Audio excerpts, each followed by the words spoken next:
iPhone SE 1.5 years later. That video's coming up right now. Let's go.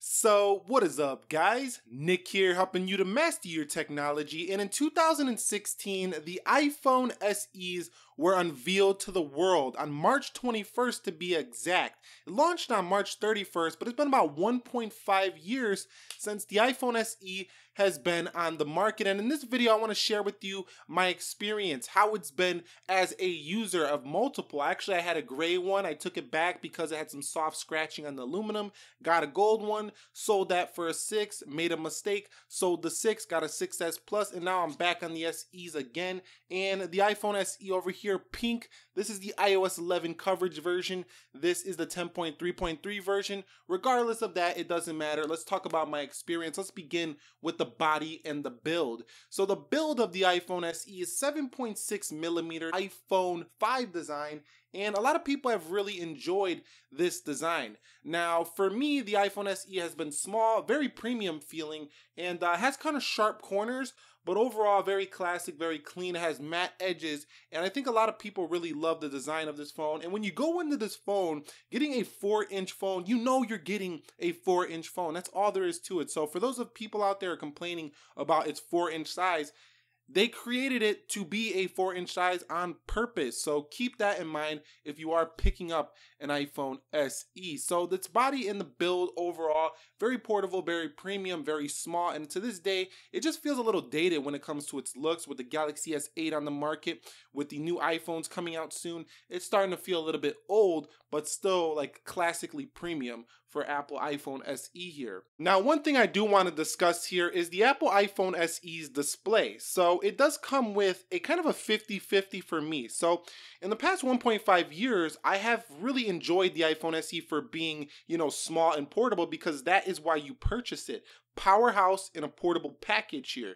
The iPhone SE is going to give you 326 pixels per inch across a 4-inch panel, 1136 by 640 on the resolution, which is less than 720p HD or even 1080 for that matter. But in YouTube, you can still watch videos in HD resolution. However, the SE has been a mixed bag of potato chips for me, and I'm going to tell you why. The iPhone SE has been at times, it's not the best contrast ratio. So this is the thing I don't like. It doesn't pop out in my face, the colors.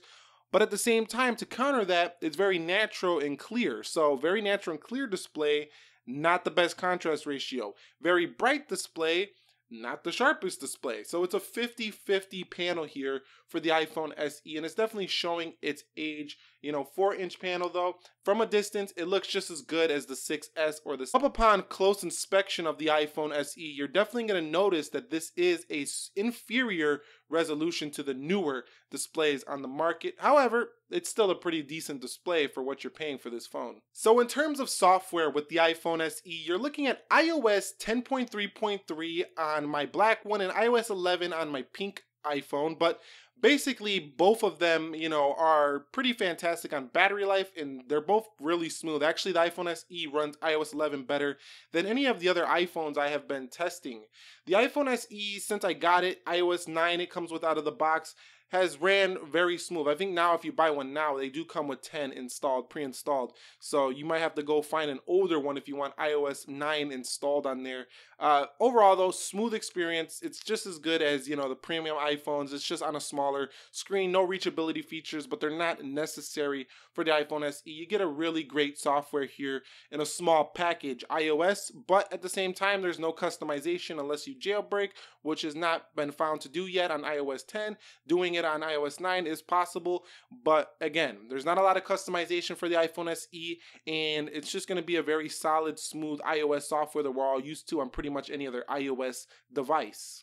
So in terms of storage with the iPhone SE, I have a 32 gig edition, and 32 gigabytes has been plenty enough for me. The applications I want to put on, the basic applications, But they do have a 128 gigabyte model, which is definitely the one I would recommend if you're going to be keeping your iPhone SE for the long haul. If you are going to be keeping it just, for a side thing, you could even find a used 16 gig if it's just a side phone, a backup phone, something like that.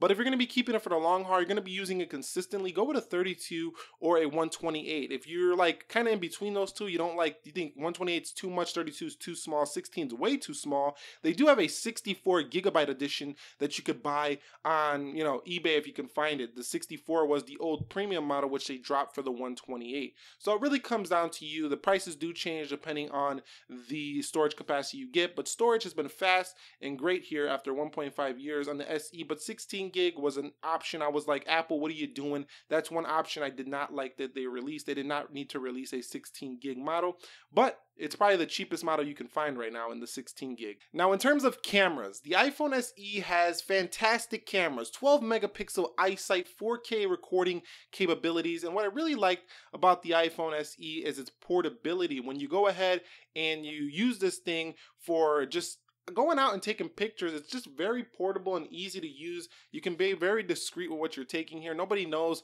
really if you're out there recording or whatever. It's just a very discreet camera, and it's kind of good for those situations when you want to get shots and you don't want to be, caught up getting shots, if you know what I mean. Some areas restrict filming and stuff like that. This is the spot where this is the phone you want on you if you're going to try to do that, because you're not going to get away with that on a, a bigger phablet device or something like that. So the camera on this phone, iPhone 6s quality, very, very good camera. However, it's not going to be a camera that's going to be like popping in your face. It's not going to be like, boom, look at that picture on my smartphone. It's going to be like more like, yes, I really like this picture. It's very clear. It's definitely share worthy.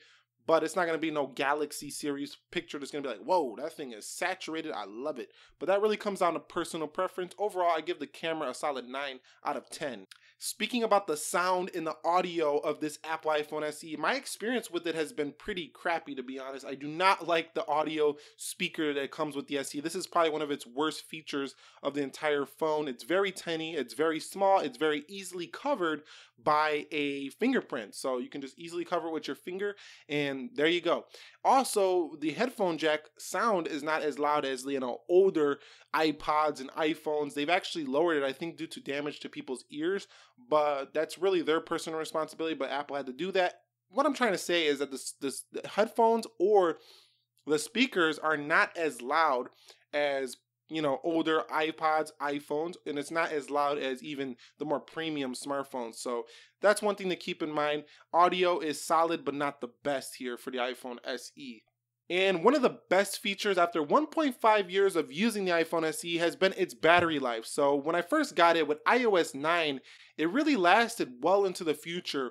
But the iPhone SE, in my story, has been decreasing just a little bit when it comes to updating the phone. It's been going down a bit, but overall, its battery life has been pretty fantastic. Even on iOS 11, I'm able to get through a full day. And I want to let you guys know, if you are picking one up now, it is going to get you through a full day. So yeah, what are my favorite things about the iPhone SE after 1 year? Well, I discussed some of them here in this video. I'm going to say the amount of value you get for the price. It's a really good value iPhone, meaning you get a lot in this package. You can find this now at Best Buy, Walmart, Amazon, all for lower prices than you could find it. Well, I'm not sure about Amazon. Best Buy and Walmart for sure. You're getting this for $159 at Walmart on Straight Talk. You're also getting this guy at Best Buy for... It's going for like $159 depending on which one you go with. It can be like Simple Mobile. It can be like AT&T's got it for $199. So really a lot you're getting in this package here. So that's one of my favorite things, is the value. Number two is that I really love its portability for typing. It's very good for, just out and about and just typing out, quick text and stuff like that. It's very pocketable, this smartphone and the iPhone SE, and it gives you basically iPhone 7 performance in a small body. Now, the iPhone 7 is definitely a little bit faster with its A10 CPU, but you're never really going to notice it unless you're really pushing the SE to its limits, which I don't think most people are going to be doing with this Apple iPhone SE. But other than that, should you buy one right now, or should you wait for the iPhone 8? This is a question people have been asking. If you're asking yourself that question, you already got your answer. Wait to see what Apple does.